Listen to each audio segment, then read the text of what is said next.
Il était une fois dans une petite ville tranquille. Un soir, le ciel s'est soudainement illuminé d'une lumière étrange et aveuglante. Les habitants, intrigués, sont sortis de leur maison pour observer ce phénomène. Au-dessus de la ville flottait un vaisseau spatial d'une taille gigantesque. Des créatures étranges en sont descendues, ressemblant à rien de ce que les habitants avaient jamais vu. Elles étaient grandes, avec des yeux noirs comme la nuit et une peau luisante comme du métal. Les extraterrestres ont commencé à envahir la ville, capturant les habitants un par un. Ils les emmenaient à bord de leur vaisseau, et personne ne savait ce qui leur arrivait ensuite. Un groupe de résistants s'est formé, déterminés à sauver leurs amis et leurs familles. Ils ont élaboré un plan audacieux pour infiltrer le vaisseau spatial et libérer les captifs. La bataille qui a suivi a été terrifiante et intense. Les résistants ont réussi à libérer certains des captifs, mais beaucoup ont été perdus. Finalement, ils ont réussi à repousser les extraterrestres et à les forcer à quitter la Terre. La ville a été sauvée, mais à un coût terrible.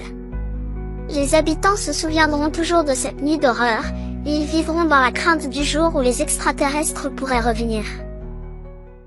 Il était une fois, un jeune homme nommé Jamin qui était fasciné par les histoires de fantômes et les lieux hantés. Un jour, il décida de visiter le pénitencier de l'État de l'Est à Philadelphie, un lieu connu pour ses phénomènes paranormaux. Jamin arriva au pénitencier en fin d'après-midi. Les blocs cellulaires en ruine et les tours de garde vacantes lui rappelaient étrangement son passé. Il commença à explorer les lieux, armé de sa lampe de poche et de son courage. Alors qu'il se promenait dans les couloirs sombres et silencieux, il entendit soudainement des bruits étranges. C'était comme si quelqu'un ou quelque chose se déplaçait dans l'ombre. Il se retourna, mais il n'y avait rien. Il continua à marcher, essayant de se convaincre que c'était juste son imagination. Mais alors qu'il approchait d'une cellule particulièrement sombre, il vit une silhouette sombre se dessiner dans l'obscurité. Il s'arrêta net, son cœur battant la chamade. La silhouette semblait le regarder, puis elle disparut soudainement. Jamin se sentait observé. Il avait l'impression que des yeux invisibles le suivaient partout où il allait. Il décida de quitter les lieux, mais alors qu'il se dirigeait vers la sortie, il entendit une voix murmurer son nom. Il se retourna, mais il n'y avait personne. Il courut vers la sortie, la peur au ventre. Alors qu'il franchissait la porte du pénitencier, il jeta un dernier regard en arrière. Il vit alors plusieurs silhouettes sombres se dessiner dans l'obscurité, le regardant partir. Depuis ce jour, Jamin n'a jamais remis les pieds dans le pénitencier de l'État de l'Est. Mais il se souviendra toujours de cette nuit terrifiante où il a fait face à l'inconnu. Il était une fois, dans la petite ville de Goldwood, un lieu connu pour sa beauté naturelle et sa tranquillité. Mais sous cette tranquillité se cachait un secret terrifiant.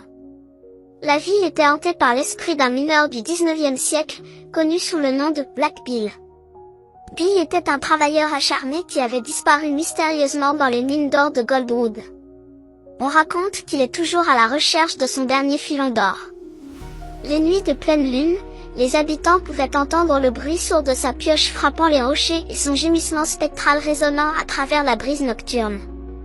Les lumières clignotaient sans raison apparente et une brume froide enveloppait la ville. Un soir, un groupe d'adolescents courageux a décidé de se rendre dans les mines pour confronter l'esprit de Black Bill. Armés de lampes torchées et de courage, ils ont descendu dans l'obscurité. À mesure qu'ils avançaient, le bruit de la pioche devenait de plus en plus fort. Soudain, l'un d'eux a aperçu une lueur dorée au loin. En s'approchant, ils ont découvert une veine d'or brillante, illuminée par une lumière surnaturelle. À côté, il y avait une vieille pioche et un fantôme transparent vêtu de vêtements de mineur. C'était Black Bill. Il les regarda, ses yeux vides brillant d'une lueur dorée. Il leva sa pioche et dans un cri spectral, il disparut, laissant derrière lui la veine d'or et un silence glacial. Les adolescents sont sortis de la mine, tremblants mais sains et saufs. Ils ont raconté leur histoire, mais peu de gens les ont crus. Cependant, à partir de ce jour, le bruit de la pioche et les gémissements de Black Bill ne furent plus jamais entendus. Depuis lors, les habitants de Goldwood vivent en paix, mais ils n'oublient jamais l'histoire de Black Bill, le mineur fantôme, et le secret terrifiant que cache leur belle ville. Il était une fois, dans les eaux sombres et tumultueuses de l'océan Atlantique, un navire pirate connu sous le nom de le Spectre de la mer. Ce navire était redouté par tous ceux qui naviguaient sur les mers, non pas à cause de son équipage de pirates sans pitié, mais parce qu'il était dit qu'il était hanté par les âmes des marins qui y avaient péri. Un soir de pleine lune, un jeune marin nommé Jacques se retrouva face à face avec le navire fantôme. Il était seul sur son petit bateau de pêche, loin de toute terre. Soudain, une brume épaisse enveloppa son bateau et quand elle se dissipa, le spectre de la mer apparut devant lui. Jacques pouvait voir les silhouettes translucides de l'équipage fantôme se déplaçant sur le pont du navire. Ils étaient vêtus de vieux habits de pirates déchirés et portaient des armes fantomatiques. Leurs yeux brillaient d'une lueur surnaturelle et leur voix résonnait comme des échos lointains. Malgré sa peur, Jacques décida de monter à bord du navire fantôme, espérant trouver un trésor. Mais ce qu'il trouva à la place, c'était une horreur indicible. Les fantômes le poursuivirent à travers le navire, leur rire résonnant dans les couloirs sombres. Finalement, Jacques réussit à s'échapper du navire et retourna sur son bateau de pêche. Mais il ne fut plus jamais le même. Il raconta son histoire à tous ceux qui voulaient l'écouter, mettant en garde contre les dangers du spectre de la mer. Depuis ce jour, chaque fois qu'une brume épaisse enveloppe les eaux de l'Atlantique, les marins se rappellent l'histoire de Jacques et prient pour ne jamais rencontrer le navire pirate fantôme. Dans un petit village isolé, niché au cœur d'une forêt dense, se trouvait une vieille maison abandonnée. Les habitants du village évitaient cet endroit, car ils disaient que des choses étranges s'y produisaient la nuit. Un soir, un groupe d'amis décida de braver les légendes et d'explorer la maison. Les amis entrèrent prudemment dans la maison. La porte grinça sinistrement en se refermant derrière eux, plongeant l'intérieur dans une obscurité presque totale. Ils allumèrent leurs lampes de poche et commencèrent à explorer les pièces poussiéreuses. Chaque pas faisait craquer le vieux plancher en bois, ajoutant une note inquiétante à l'atmosphère déjà oppressante. Soudain, un bruit sourd retentit à l'étage.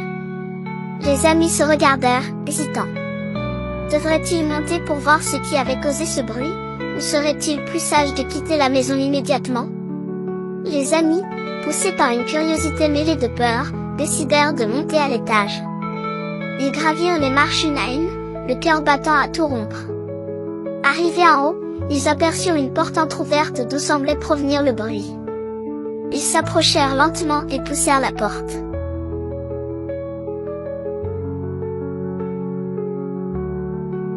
À l'intérieur, ils découvrirent une pièce remplie de vieux meubles recouverts de drap blanc. Au centre de la pièce, une vieille horloge à pendule se balançait lentement, émettant un tic-tac régulier. Mais ce n'était pas l'horloge qui avait causé le bruit. Soudain, un courant d'air glacial traversa la pièce, faisant frissonner les amis. C'est alors qu'ils entendirent un murmure, presque inaudible, venant du coin le plus sombre de la pièce. Ils dirigèrent leurs lampes de poche vers l'endroit et virent une silhouette fantomatique se matérialiser lentement. La silhouette, une femme en robe ancienne, semblait flotter au-dessus du sol. Elle tendit une main vers eux, ses yeux vides fixant les leurs. Les amis, terrifiés, reculèrent lentement vers la porte.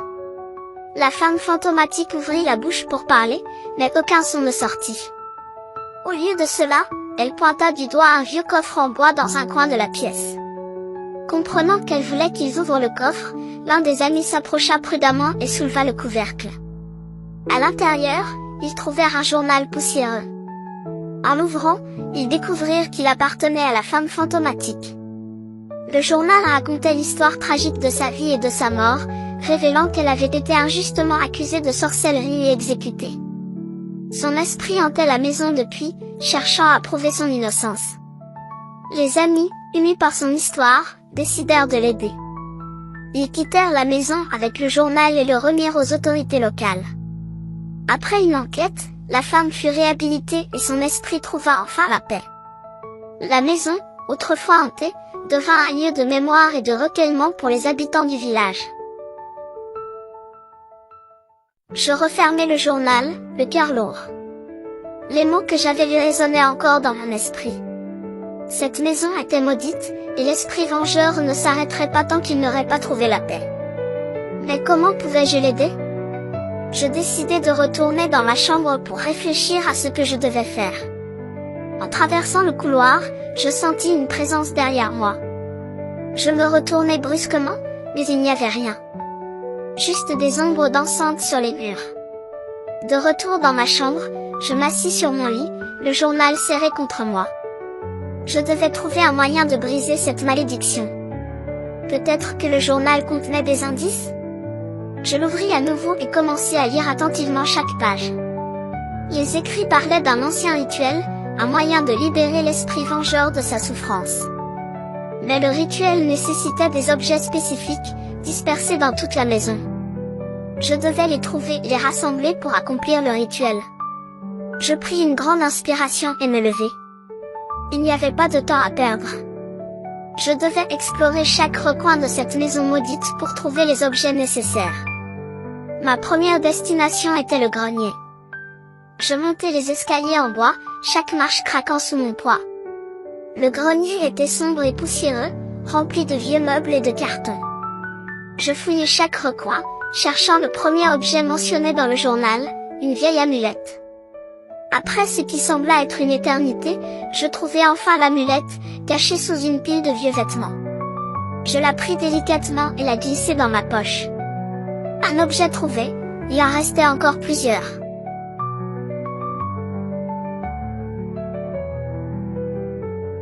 Je descendis du grenier et me dirigeai vers la cave. L'air y était froid et humide, et une odeur de moisi flottait dans l'air. Je fouillai parmi les vieilles caisses et les étagères poussiéreuses, cherchant le deuxième objet, une bougie noire. La bougie était cachée dans un coin sombre, recouverte de toiles d'araignée. Je la pris et la mis dans mon sac. 2 objets trouvés, il en restait encore quelques-uns. Je continuai ma quête, explorant chaque pièce de la maison, trouvant les objets un par un. Une fois que j'eus tous les objets nécessaires, je retournai dans la pièce où j'avais trouvé le journal. Je disposai les objets selon les instructions du journal et commençai le rituel. Les mots anciens résonnaient dans la pièce, et une lumière étrange commença à briller autour de moi. Soudain, la créature apparut à nouveau, ses yeux rougeoyants fixés sur moi. Mais cette fois, je n'avais pas peur. Je continuai le rituel, sentant une force invisible m'aider. La créature poussa un hurlement terrifiant, puis disparut dans un éclat de lumière. Le silence retomba dans la pièce, et je sus que la malédiction était enfin brisée. Je pris une grande inspiration, sentant un poids se lever de mes épaules. La maison était enfin en paix, et je pouvais partir, sachant que l'esprit vengeur avait trouvé la paix. C'était une nuit d'orage, le vent hurlait et la pluie battait violemment contre les fenêtres. Seule dans ma chambre, je tentais de m'endormir mais le moindre bruit me faisait sursauter. Soudain, j'entendis des craquements provenant du couloir. Mon cœur s'emballa, je n'osais plus bouger. Les bruits se rapprochaient, se dirigeant vers ma porte. J'aperçus alors une ombre se glisser sous la porte. Une main décharnée apparut, suivie d'un bras putréfié. Une créature monstrueuse pénétra dans ma chambre, ses yeux rougeoyants fixés sur moi. Je voulus hurler mais ma voix resta bloquée dans ma gorge. La chose s'approcha lentement, son souffle fétide me glaçant le sang. Au moment où elle s'apprêtait à m'attraper, les lumières s'éteignirent brusquement. Dans le noir total, j'entendis alors un rire glaçant résonner dans la pièce. Je restai figé, incapable de bouger, mon cœur battant à tout rompre. Le rire glaçant résonnait encore dans la pièce, me paralysant de terreur. Soudain, les lumières se rallumèrent, révélant une chambre vide. La créature avait disparu, comme si elle n'avait jamais existé. Je pris une grande inspiration, essayant de calmer mes nerfs. Peut-être avais-je simplement rêvé? Mais les marques de griffes sur le sol et l'odeur nauséabonde qui flottait encore dans l'air me rappelaient que ce n'était pas le cas. Je me levai lentement, les jambes tremblantes, et m'approchai de la porte. Je devais savoir ce qui se cachait dans le couloir. En ouvrant la porte, je découvris un long corridor sombre, éclairé seulement par la lueur vacillante d'une vieille ampoule.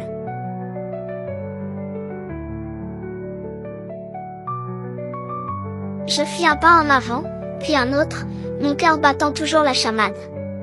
Les murs semblaient se refermer sur moi, et chaque ombre prenait une forme menaçante. Au bout du couloir, une porte entr'ouverte laissait échapper une faible lumière. Je m'approchai prudemment, tendant l'oreille pour capter le moindre bruit. Lorsque je poussai doucement la porte, je découvris une pièce remplie de vieux meubles poussiéreux et de toiles d'araignée. Au centre de la pièce, une vieille malle en bois semblait m'attendre. Je m'approchai de la malle, hésitant à l'ouvrir. Mais une force invisible me poussait à découvrir ce qu'elle contenait. En soulevant le couvercle, je découvris un vieux journal, ses pages jaunies par le temps. Je pris le journal et commençai à lire. Les mots écrits à l'intérieur racontaient l'histoire d'une ancienne malédiction, d'un esprit vengeur qui hantait cette maison depuis des siècles. Et à mesure que je lisais, je compris que la créature que j'avais vue n'était que le début de mon cauchemar. Après avoir résolu le mystère du British Museum, Ben et Karine ont décidé de prendre une pause bien méritée. Ils sont rentrés chez eux, où ils ont passé du temps à se reposer et à réfléchir à leurs aventures. Cependant, leur réputation les a précédés et ils ont continué à recevoir des invitations de musées et de sites historiques du monde entier. Ils ont réalisé que leur travail était loin d'être terminé. Il y avait encore tant de mystères à résoudre, tant de secrets à découvrir. Ils ont donc décidé de continuer leur voyage, prêts à affronter de nouveaux défis et à résoudre de nouveaux mystères. Avec chaque mystère résolu, ils ont apporté de la lumière sur l'histoire et la culture, enrichissant notre compréhension du passé. Et ainsi, leur aventure continue, prouvant que le monde est plein de merveilles et de mystères, attendant d'être découverts. Qui sait ce que Ben et Karine découvriront ensuite? Après leur aventure au Louvre, Ben et Karine ont reçu une autre invitation, cette fois du British Museum à Londres. Des gardes avaient signalé avoir vu des ombres se déplacer dans la salle des momies tard dans la nuit. Arrivés au British Museum, ils ont commencé leur enquête. Ils ont exploré la salle des momies, cherchant des indices. Les ombres semblaient se déplacer de manière indépendante, comme si elles étaient animées par une force inconnue. Ben a suggéré qu'il pourrait s'agir d'un jeu de lumière, tandis que Karine pensait qu'il pourrait y avoir une autre explication. Après plusieurs nuits d'investigation, ils ont découvert un ancien papyrus caché dans une des momies. Le papyrus contenait un sortilège ancien qui, lorsqu'il était lu à haute voix, animait les ombres. Ben et Karine ont rapporté leur découverte aux autorités du musée. Le papyrus a été placé dans une exposition spéciale pour que tous puissent le voir. Encore une fois, ils ont résolu le mystère, prouvant que même dans les lieux les plus historiques, il y a toujours des secrets à découvrir. Leur aventure continue. Après avoir résolu le mystère de la cathédrale de Notre-Dame, Ben et Karine sont devenus célèbres dans le monde entier. Leur découverte a été saluée comme une contribution majeure à l'histoire de la musique et de l'architecture. Un jour, alors qu'ils se reposaient chez eux, un courrier est arrivé. C'était une invitation du musée du Louvre. Des gardes de nuit avaient signalé des bruits étranges provenant de la pyramide du Louvre. Intrigués, Ben et Karine ont accepté l'invitation. Arrivés au Louvre, ils ont commencé leur enquête. Ils ont exploré la pyramide, cherchant des indices. Les bruits étranges semblaient provenir de l'intérieur de la pyramide elle-même. Ben a suggéré qu'il pourrait s'agir d'un phénomène naturel, tandis que Karine pensait qu'il pourrait y avoir une autre explication. Après plusieurs nuits d'investigation, ils ont découvert un mécanisme caché dans la pyramide. En l'activant, ils ont révélé une salle secrète contenant un artefact ancien. C'était une sphère de cristal qui émettait les bruits étranges. Ils ont réalisé que la sphère était en fait un instrument de musique ancien, utilisé par les anciens Égyptiens. Ben et Karine ont rapporté leur découverte aux autorités du musée. La sphère de cristal a été placée dans une exposition spéciale pour que tous puissent la voir et l'entendre. Encore une fois, ils ont résolu le mystère, prouvant que même dans les lieux les plus célèbres, il y a toujours des secrets à découvrir. Leur aventure continue. Après leur découverte au château de Versailles, Ben et Karine ont été appelés pour une nouvelle enquête à la cathédrale de Notre-Dame à Paris. Des visiteurs avaient signalé avoir entendu des chants mystérieux venant de la cathédrale tard dans la nuit.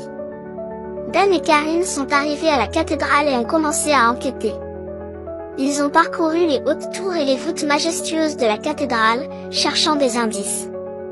Ben pensait qu'il pourrait être sur la piste d'un chœur de fantômes, tandis que Karine soupçonnait qu'il pourrait s'agir d'un écho acoustique. Après plusieurs nuits de surveillance, ils ont finalement entendu les chants mystérieux.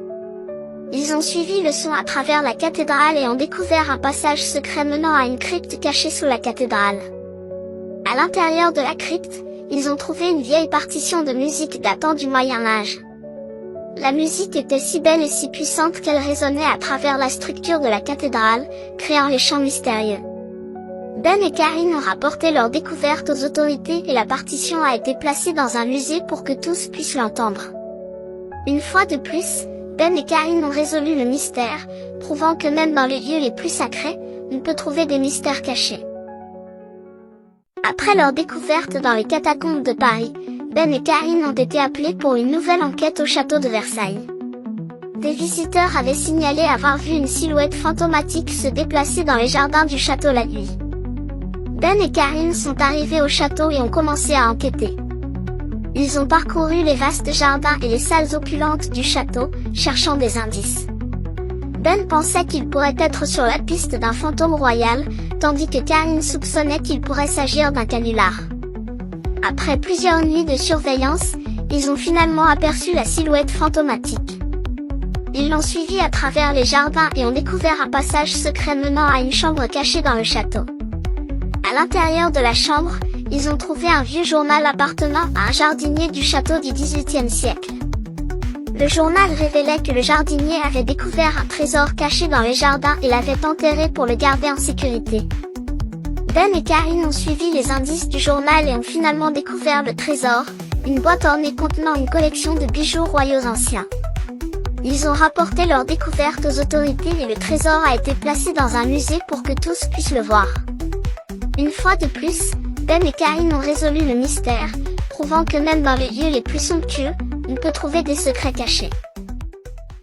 Après avoir résolu le mystère du Louvre, Ben et Karine ont été appelés pour une nouvelle enquête dans les catacombes de Paris. Des bruits étranges avaient été entendus venant des profondeurs des catacombes et des visiteurs avaient signalé avoir vu des ombres se déplacer dans l'obscurité. Ben et Karine sont descendus dans les catacombes, armés de lampes torchées et de courage. Ils ont parcouru les tunnels sombres et humides, suivant les échos des bruits étranges. Ben pensait qu'il pourrait être sur la piste d'un esprit errant, tandis que Karine soupçonnait qu'il pourrait s'agir d'un animal égaré. Après des heures de recherche, ils ont découvert une chambre secrète remplie d'ossements anciens. Au milieu de la chambre, ils ont trouvé un vieux coffre en métal rouillé. À l'intérieur, ils ont découvert un journal datant de la Révolution française, décrivant un trésor caché quelque part dans les catacombes. Ben et Karine ont passé des jours à suivre les indices du journal, explorant les recoins les plus sombres des catacombes. Finalement, ils ont découvert le trésor, une collection de bijoux anciens et de pièces d'or. Ils ont rapporté leur découverte aux autorités et le trésor a été placé dans un musée pour que tous puissent le voir. Une fois de plus, Ben et Karine ont résolu le mystère, prouvant que même dans les endroits les plus sombres, on peut trouver de la lumière. Après avoir résolu le mystère des Alpes, Ben et Karine ont été appelés pour une enquête dans la ville historique de Paris. Des objets d'art précieux avaient disparu du Louvre, sans aucune trace de vol. Les autorités étaient déconcertées et avaient désespérément besoin d'aide. Ben et Karine sont arrivés au Louvre et ont commencé à examiner les lieux. Ils ont remarqué que les objets disparus étaient tous liés à une ancienne légende française sur un trésor perdu. Ben a suggéré qu'il pourrait s'agir d'un fantôme ou d'une autre entité surnaturelle cherchant à retrouver le trésor. Karine, cependant, pensait qu'il s'agissait plus probablement d'un voleur très habile. Ils ont passé des jours à fouiller le musée, à chercher des indices. Finalement, ils ont découvert un passage secret derrière l'un des tableaux. À l'intérieur, ils ont trouvé les objets d'art disparus et un plan détaillé du musée. Ben et Karine ont réalisé que le voleur avait utilisé le passage secret pour déplacer les objets sans être détectés. Ils ont mis en place une embuscade et ont réussi à attraper le voleur en flagrant délit. Une fois de plus, Ben et Karine ont résolu le mystère. Ils ont récupéré les objets d'art et ont aidé à sécuriser le musée contre de futurs vols. Et ils ont appris que même les mystères les plus complexes peuvent avoir une explication simple. Après leur aventure en Bourgogne, Ben et Karine ont été appelés pour une nouvelle enquête dans les montagnes des Alpes. Des randonneurs avaient signalé des bruits étranges venant des profondeurs des bois, et plusieurs personnes avaient disparu sans laisser de traces. Arrivés sur place, Ben et Karine ont commencé à explorer les bois. Ils ont trouvé des traces de pas qui ne ressemblaient à aucun animal connu. Ben a suggéré qu'il pourrait s'agir d'une créature cryptide, comme le Bigfoot ou le Yeti. Karine, cependant, pensait qu'il s'agissait plus probablement d'un animal non identifié. Ils ont passé des jours à fouiller les bois, à chercher des indices. Finalement, ils ont découvert une grotte cachée. À l'intérieur, ils ont trouvé les personnes disparues, effrayées mais en bonne santé. Elles ont raconté avoir été attirées dans la grotte par une lumière étrange et hypnotique. Ben et Karine ont finalement découvert que la lumière provenait d'une espèce rare de champignons bioluminescents. Les spores émis par les champignons provoquaient des hallucinations auditives, ce qui expliquait les bruits étranges. Les personnes disparues avaient été attirées par la lumière et désorientées par les spores. Une fois de plus, Ben et Karine ont résolu le mystère. Ils ont aidé les personnes disparues à sortir de la grotte et à retrouver leur chemin vers la civilisation. Et ils ont appris que même les phénomènes les plus étranges peuvent avoir une explication rationnelle.